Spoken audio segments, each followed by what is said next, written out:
7 mm کی کرخت آواز نے رات کے سکوت کا سینہ چیر ڈالا۔ حویلی میں یکدم بھگدڑ مچ گئی۔ کئی کمرے روشن ہو گئے۔ بڑے دالان کی جڑ کے پاس کرم علی کی لاش تڑپ تڑپ کر ٹھنڈی ہو چکی تھی۔ جب تک گاؤں جاگتا وہ گھوڑے کو نہر کی بڑی کچی سڑک پر ڈال چکا تھا اور 7 mm کی رائفل اس نے گلے میں ڈال کر مضبوطی سے بغل میں دبا رکھی تھی۔ میاں صاحب کے آدمی جب تک اس کا پیچھا کرتے وہ ان کی دسترس سے بہت دور نکل چکا تھا۔ کیکر کے ایک درخت کی اور لے کر اس نے اپنے پیچھے کے رستے کا جائزہ لیا۔ صرف اس کے گھوڑے کے پاؤں کی دھول چاندنی رات میں اڑ رہی تھی۔ کب تک بچو کے میاں، اس نے منہ میں بڑبڑاتے ہوئے گھوڑے پر بیٹھے بیٹھے جیب سے سگریٹ نکال کر جلایا اور ایک دو بھرپور کش لے کر دھواں ایک طرف پھینکتے گھوڑے کو آگے بڑھا دیا۔ اب اس کا رخ ظہیرے کی طرف تھا۔ اسے ظہیرے میں بھٹکتے دوسرا سال شروع ہو چکا تھا۔ اس کا یہ دوسرا قتل تھا۔ پہلا قتل اس نے اس وقت کیا تھا جب وہ ایک محنت کش تھا اور نوری کے پیار میں سرشار۔ ہر وقت وہ میاں نیاز علی کے کھیتوں میں کام کرتا اور شام کو حویلی کے بڑے ڈیرے پر گر پڑتا۔ جب نوری حویلی سے نکل کر اسے روٹی دینے آتی تو اس کے تمام دن کی تھکن پل بھر میں دور ہو جاتی اور وہ آنکھوں میں ٹھاٹھے مارتا محبت کا سمندر لیے نوری کے استقبال کے لیے اٹھتا اور روٹی والے برتن اس کے ہاتھ سے پکڑ لیتا۔ نوری اس کی بڑی بڑی آنکھوں میں پل بھر کو دیکھتی اور یوں سمٹ جاتی جیسے چھوئی موئی کی ڈالی اور جلدی سے ڈیرے کا اندرونی دروازہ پھلانگ جاتی۔ توکل مسکراتا ہوا روٹی کھانے میں مشغول ہو جاتا۔ توکل کے ماں باپ کب کے مر چکے تھے۔ وہ کئی دروازوں پر گرتا پڑتا بڑی حویلی کے دروازے کا ہو کر رہ گیا تھا۔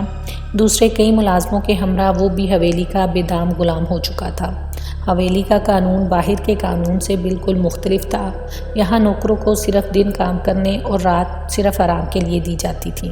ان کے نزدیک کوئی خوشی اور دکھ اہمیت نہیں رکھتا تھا۔ سال میں 2-3 بار لباس ملتا اور گاؤں کے موچی سے 2 بار جوتے۔ حویلی کے اندر کام کرنے والی نوکرانیاں بڑی بیوی جی کے متحد تھیں۔ کیا مجال تھی جو بڑی بیوی جی کی مرضی کے خلاف کام ہو سکے۔ میاں صاحب کے 2 بیٹے اور 1 بیٹی تھی جو شہر میں پڑھ رہے تھے۔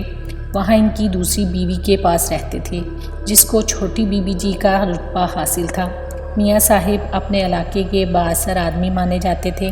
نوری میاں صاحب کے پرانے ملازم علی محمد کی چھوٹی بیٹی تھی۔ بڑی بیٹی اس نے ساتھ کے گاؤں میں بیاہ دی تھی اور لڑکا شہر میں میاں صاحب کی کوٹھی پر رہتا تھا۔ توکل اور نوری ایک ساتھ پروان چڑھے تھے، اس لیے اندر ہی اندر ایک دوسرے کو دل دے بیٹھے۔ اکثر توکل نوری سے کہتا کہ نوری میں تیرے بابا سے تیرے ہاتھ مانگ لوں مگر بڑی بیوی جی سے ڈر لگتا ہے، پتہ نہیں وہ تیرے لیے کیا سوچتی ہیں، میں کیا جانوں۔ نوری چاروں طرف دیکھ کر دھیرے سے جواب دیتی، اچھا جاؤ کوئی دیکھ لے گا۔ نوری اسے جانے کا کہتی اور توکل ٹھنڈی سانس بھرتے ہوئے دوسری طرف نکل جاتا۔ ایک روز باتیں کرتے ہوئے کرم علی نے دیکھ لیا اور اس نے منشی کو بتایا جو میاں صاحب کے لیے کھلی آنکھیں اور کھلے کان کا درجہ رکھتا تھا۔ اس نے جٹ یہ خبر میاں نیاز کے گوش گزار کر دی۔ بس پھر کیا تھا، اندر نوری اور واحد توکل کی شامت آ گئی۔ بڑی بیوی جی نوری کے دونوں ہاتھ چارپائی کے پایوں کے نیچے رکھ کر اوپر خود بیٹھ گئی۔ نوری کی مارے درد کے چیخیں بلند ہونے لگی۔ کیا مجال تھی جو محمد علی زبان سے اف بھی کرتا۔ اس کی بیٹی کے ساتھ اس کی موجودگی میں وحشیانہ سلوک کیا جا رہا تھا مگر وہ بے بس تھا۔ وہ حویلی کے قانون کو بخوبی جانتا تھا۔ ادھر ڈیرے پر توکل کی چارپائی سے باندھ کر اس کی پیٹھ پر لاٹھیاں برسائی جا رہی تھیں۔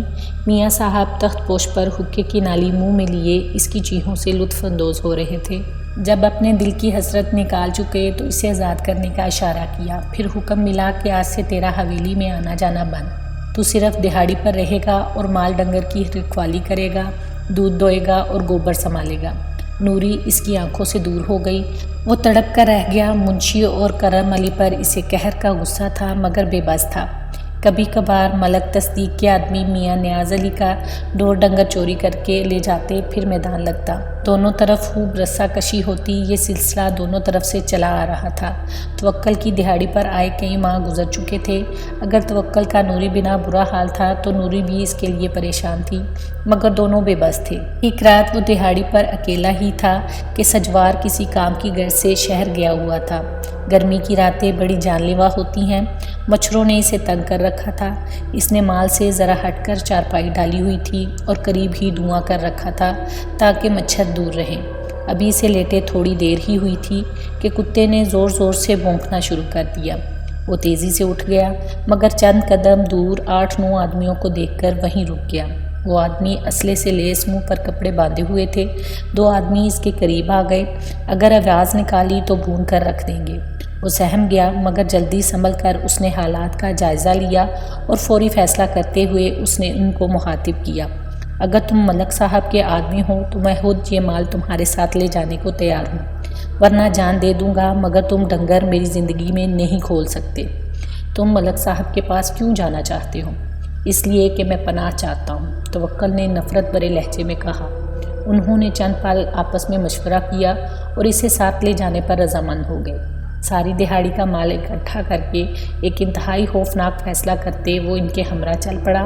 اس کے دل میں نیاز علی کے لیے جو نفرت کا طوفان دبا ہوا تھا، اسے صرف ملک تصدیق کی پناہ میں ہی رہ کر پورا کیا جا سکتا تھا۔ دوسرے روز جب اسے ملک صاحب کے سامنے پیش کیا گیا تو اس نے ساری داستان کہہ سنائی۔ لوہا گرم دیکھ کر ملک تصدیق نے چوٹ لگا دی۔ توکل فکر مت کر، تیرا اور میرا ایک ہی دشمن ہے، جلد نپٹا لیں گے۔ تم ابھی کچھ روز آرام کرو، جاؤ رفیق اسے ذخیرے میں لے جاؤ، باقی میں سنبھال لوں گا، اور مال بارڈر پار بھجوا دو۔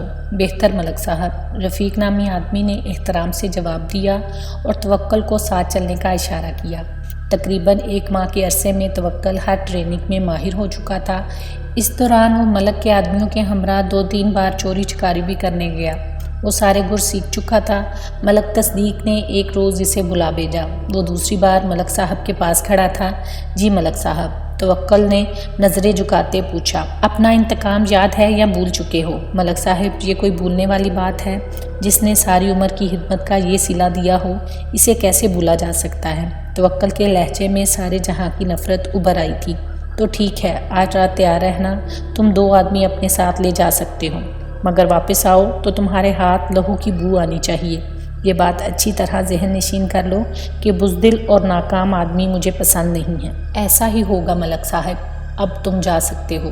توکل نے اس سے بیشتر چوری چکاری میں تو ملک صاحب کے آدمیوں کا ساتھ دیا تھا، مگر جس کام کے لیے وہ جانے والا تھا، اس کا تجربہ اس کے لیے نئی بات تھی۔ اس کے اندر ایک طرح کا خوف سا اٹھ رہا تھا، مگر اس نے اپنے آپ کو سنبھالا اور اپنے بھروسے کے 2 آدمی ساتھ لیے گھوڑے کو میاں نیاز علی کے گاؤں کی طرف کر دیا۔ اسے معلوم تھا کہ رات 10-11 بجے تک میاں ڈیرے پر ہی لوگوں کے ساتھ بیٹھا رہتا ہے، اس کے بعد جو حویلی کے بڑے دالان والے دروازے سے گزر کر اندر چلا جاتا ہے۔ توکل نے ڈیرے کی پچھلی دیوار کا انتخاب کیا تھا اور وہ اس کے کھیتوں کے رستے ڈیرے کی طرف بڑھ رہا تھا۔ دونوں آدمی اس نے پیچھے ہی چھوڑ دیے اور خود رینگتا ہوا ڈیرے کی عقبی دیوار تک پہنچ گیا۔ رائفل اس نے دیوار کے اوپر رکھی اور بغیر آواز پیدا کیے اندر کود گیا۔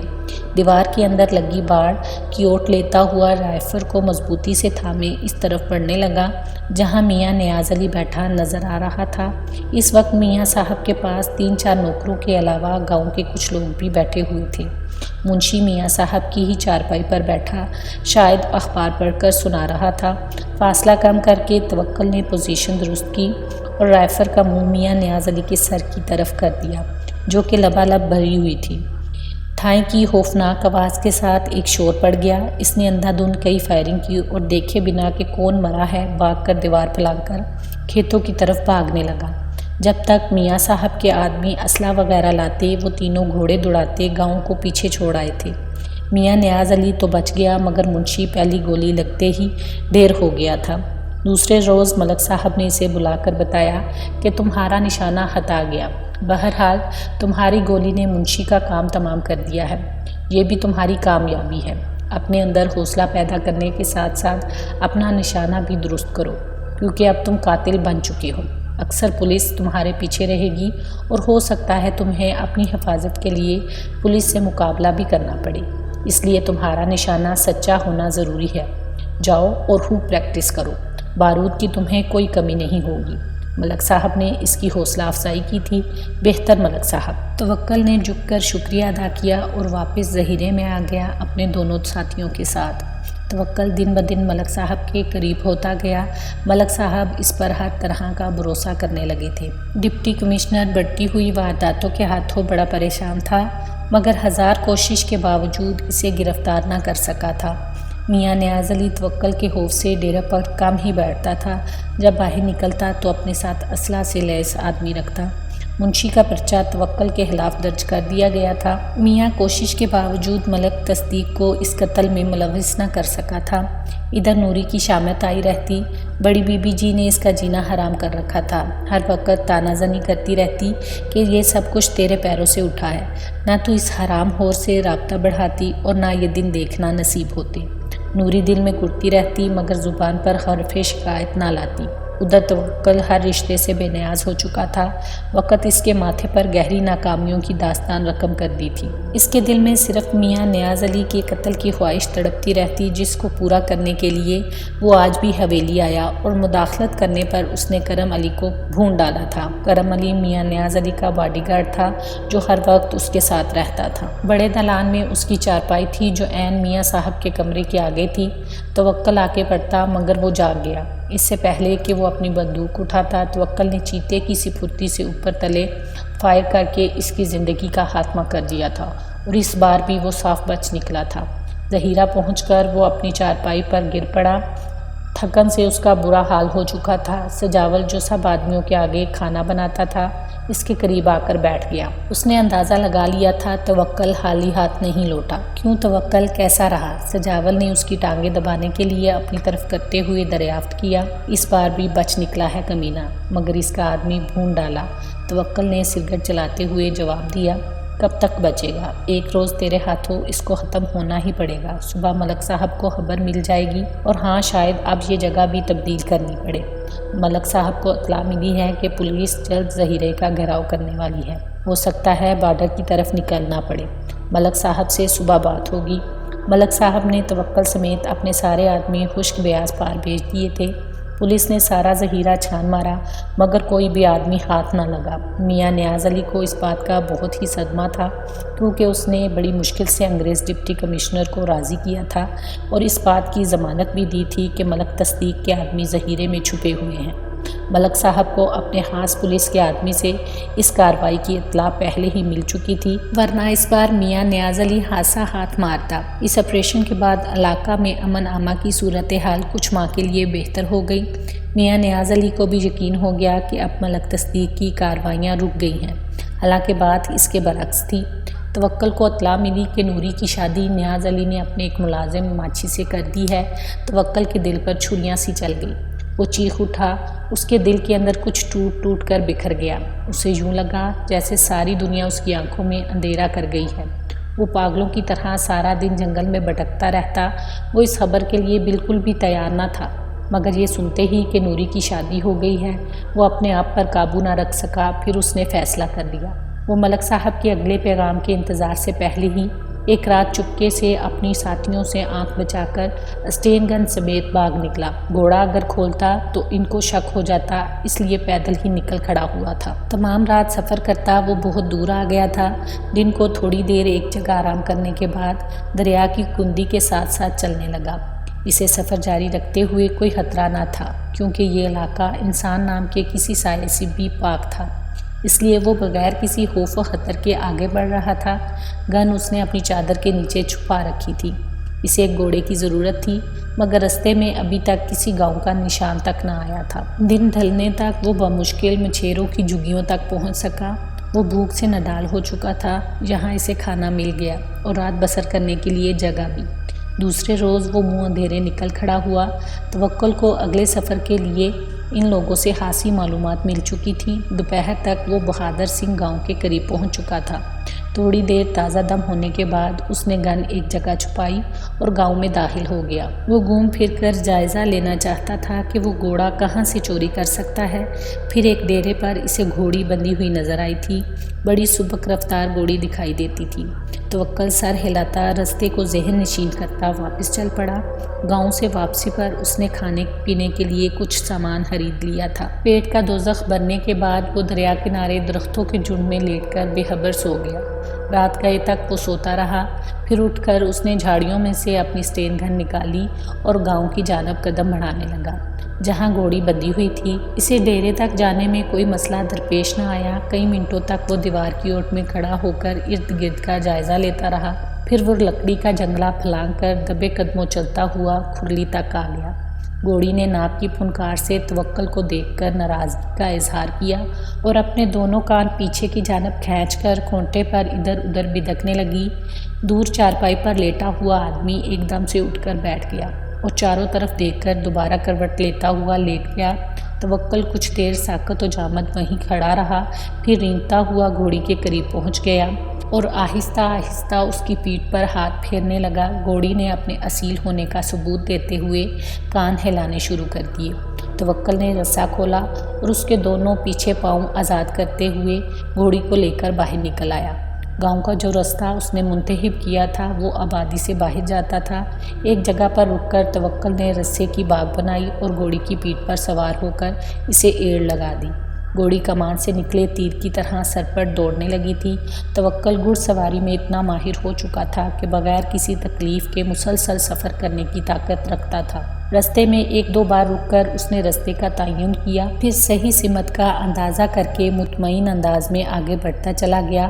وہ اذان ہونے سے بیشتر میاں نیاز علی کے گاؤں پہنچ جانا چاہتا تھا۔ اب جس رستے پر وہ چل رہا تھا وہ اس کا دیکھا ہوا تھا، اس لیے آگے بڑھنے میں اسے کوئی دقت نہیں ہو رہی تھی۔ اب وہ دریا کی کندی چھوڑ کر ذخیرے کے ساتھ ساتھ چل رہا تھا۔ گھوڑی نے شاید پہلی بار اتنا لمبا سفر کیا تھا۔ اس کا سارا بدن پسینے سے شرابور ہو رہا تھا۔ جوں جوں توکل آگے بڑھ رہا تھا اس کے سینے میں میاں نیاز علی کے لیے نفرت کا لاوا اتنا ہی شدت اختیار کرتا جا رہا تھا۔ گاؤں سے باہر رکتے ہوئے اس نے گھوڑی ایک درخت کے ساتھ باندھ دی اور اپنی اسٹین گن کو اچھی طرح چیک کرتے ہوئے حویلی کی طرف پیدل ہی چل پڑا۔ وہ بغیر کسی خوف سے تیز تیز قدموں سے آگے بڑھتا جا رہا تھا۔ فجر کی اذان کب سے ہو چکی تھی۔ گاؤں میں نمازی مسجد کی طرف آ جا رہے تھے۔ وہ حویلی کے دروازے پر پہنچ کر رکا، پھر گھوم کر ڈیرے کی طرف آ گیا۔ سامنے دالان کے بڑے تھڑے پر میاں نیاز علی بیٹھا مسواک کر رہا تھا اور ایک نوکر پانی کا لوٹا پکڑے قریب کھڑا تھا۔ توکل نے اسٹین گن کا لیور کھینچا اور ایک دم میاں نیاز علی کے سامنے آ گیا۔ میاں دیکھو میری طرف تمہاری موت بن کر آیا ہوں۔ تمہیں کہا تھا نا کسی بے قصور پر ظلم مت کرو، مگر تو اپنی فطرت سے مجبور فرعونیت کا دعوے دار بنتا پھر رہا تھا۔ تو نے مجھ پر بے شمار ظلم کیے، نوری کو مجھ سے جدا کر دیا۔ شاید اپنے انجام سے بے خبر تھا تو۔ میرے محنت کش ہاتھوں میں بندوق پکڑا دی تو نے۔ اس سے بیشتر کہ میاں نیاز علی بھاگتا، توکل نے اندھا دھند فائرنگ کر کے میاں کے پرخچے اڑا دیے تھے۔ فائرنگ کی آواز پر میاں کے پالتو اسلحہ لے کر بھاگے۔ توکل نے دوسری بار جو فائرنگ کی تو اس سے میاں کے 3 آدمی ڈھیر ہو گئے، مگر توکل اپنے پیچھے سے بے خبر تھا۔ 12 بور کے ایک ہی LG کارتوس نے توکل کا بیجا اڑا دیا تھا اور وہ چکرا کر گرا اور ٹھنڈا ہو گیا۔ دوسرے لوگوں کے ہمراہ نوری بھی وہاں پہنچ گئی تھی۔ توکل کی لاش دیکھ کر اس کی موٹی موٹی آنکھوں سے 2 آنسو پھسل کر اس کے گالوں پر رینگنے لگے تھے، لیکن ان آنسوؤں میں ایک فخر بھی چھپا ہوا تھا۔ اس کا محبوب جاتے جاتے اسے محبت کا فخر عطا کر گیا تھا۔